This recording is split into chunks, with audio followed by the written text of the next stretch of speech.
सुप्रभात बच्चों, कैसे हैं आप सभी। आज हम हिंदी व्याकरण में काल पढ़ेंगे। काल की परिभाषा और इसके भेदों से परिचित होंगे। तो आइए पढ़ते हैं काल। सबसे पहले काल की परिभाषा जानते हैं।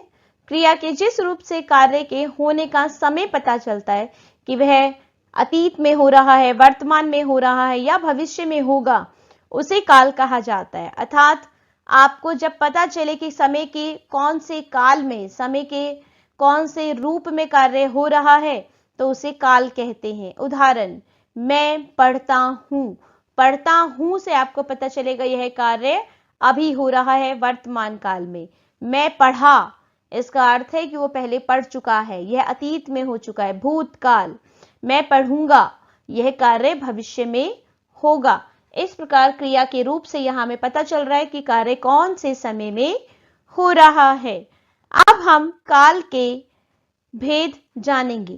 काल का सबसे पहला भेद है वर्तमान काल। जिस क्रिया से पता चले कि कार्य वर्तमान समय में हो रहा है, अभी हो रहा है या नियमित रूप से होता है, उसे वर्तमान काल कहते हैं। वर्तमान काल को इंग्लिश में प्रेजेंट टेंस भी कहा जाता है। वर्तमान काल के भी हिंदी में कुछ भेद किए गए हैं। वर्तमान काल का पहला भेद है सामान्य वर्तमान काल। जो कार्य रोज आदत के रूप में या सामान्य रूप से होता है, उसे सामान्य वर्तमान काल कहते हैं। इसकी पहचान ता ते ती होती है। जैसे राम स्कूल जाता है, सीता गाना गाती है, बच्चे मैदान में खेलते हैं। इसका दूसरा भेद है अपूर्ण वर्तमान काल। इसकी पहचान है जो कार्य इस समय चल रहा है। जैसे मैं पढ़ रहा हूं, रीना गा रही है, मां खाना बना रही है, बच्चे खेल रहे हैं, तो इसे अपूर्ण वर्तमान काल कहते हैं, जिसे वर्तमान निरंतर का नाम भी दिया गया है। अगला भेद ग, पूर्ण वर्तमान काल। इसकी परिभाषा, जो कार्य अभी अभी पूरा हो चुका है लेकिन उसका प्रभाव वर्तमान में हो। जैसे मैं अपना काम कर चुका हूं, मैंने खाना खा लिया है, तो आप देखेंगे यहाँ पे चुका है, चुकी है, चुके हैं जैसे शब्दों का प्रयोग किया गया है और इसका प्रभाव अभी वर्तमान में ही हो रहा है, इसीलिए इसे पूर्ण वर्तमान काल कहते हैं। वर्तमान काल का अगला भेद है घ, संदिग्ध वर्तमान काल। जैसे कि नाम से ही पता चल रहा है, जब वर्तमान समय के बारे में संदेह या अनुमान हो, इसमें संदेह हो कि ऐसा हो रहा है या नहीं हो रहा। इसकी पहचान होगी होगा, होगी, होंगे। वह घर पर पढ़ता होगा। अब यहां संदेह है कि पढ़ता होगा भी हो सकता है, नहीं पढ़ता होगा भी हो सकता है, तो ऐसे में इसे संदिग्ध वर्तमान काल कहते हैं। काल का दूसरा भेद है भूतकाल। परिभाषा, जिस क्रिया से पता चले कि कार्य बीत चुके समय में हुआ था, अर्थात अतीत में हुआ था, जो बीत गया वह भूतकाल है। भूतकाल का पहला भेद है सामान्य भूतकाल। कार्य पहले ही हो चुका है। जैसे राम स्कूल गया, मैंने खाना खाया, मैंने पत्र लिखा, उसने गाना गाया, तो सामान्यतः भूतकाल में कार्य पहले ही पूरा हो चुका है, तो इसे कहेंगे सामान्य भूतकाल। ख, दूसरा भेद आसन्न भूतकाल।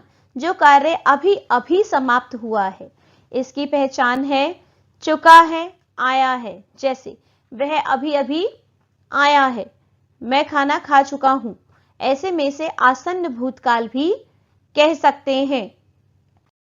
तीसरा भेद पूर्ण भूतकाल।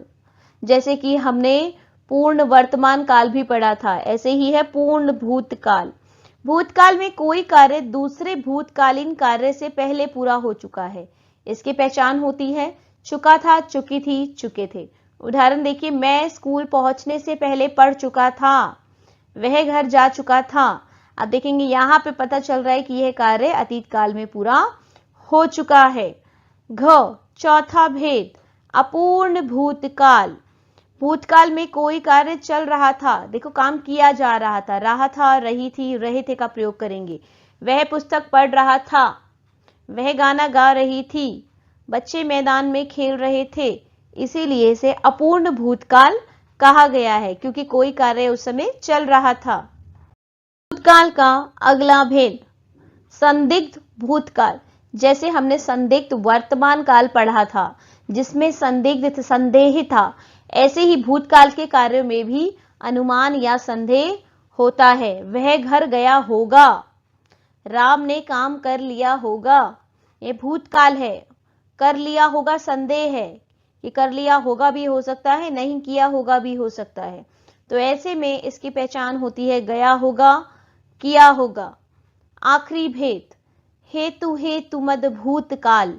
जब कोई कार्य किसी शर्त के पूरी ना होने के कारण नहीं हुआ, लेकिन हो सकता था। इसकी पहचान है यदि, तो, अगर, तो। उदाहरण, यदि तुम बुलाते तो मैं आ जाता। हेतु हेतुमद भूतकाल का उदाहरण है, अगर बारिश ना होती तो हम घूमने जाते।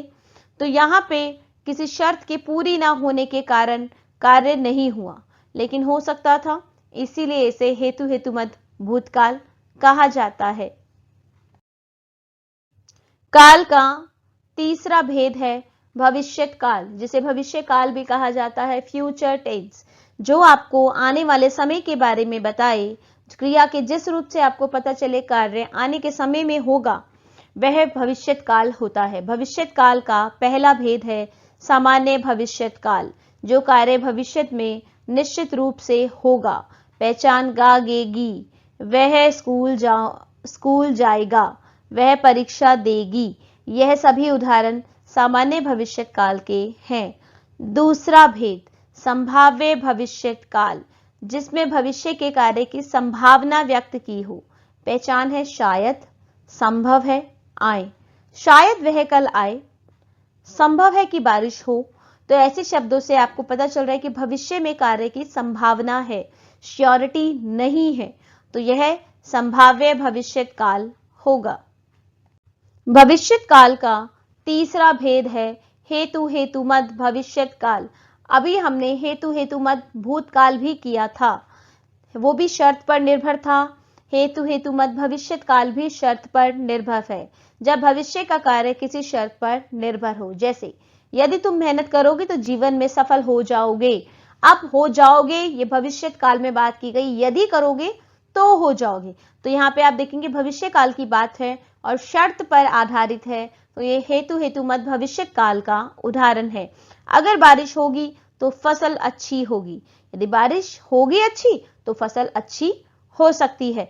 तो इसीलिए इसे भी हेतु हेतुमद भविष्यत काल के अंतर्गत रखा हुआ है।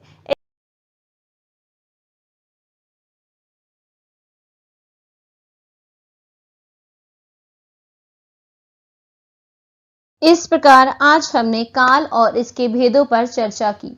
उम्मीद करती हूँ आपको कल समझ आए होंगे। धन्यवाद। आप सभी का दिन मंगलमय हो।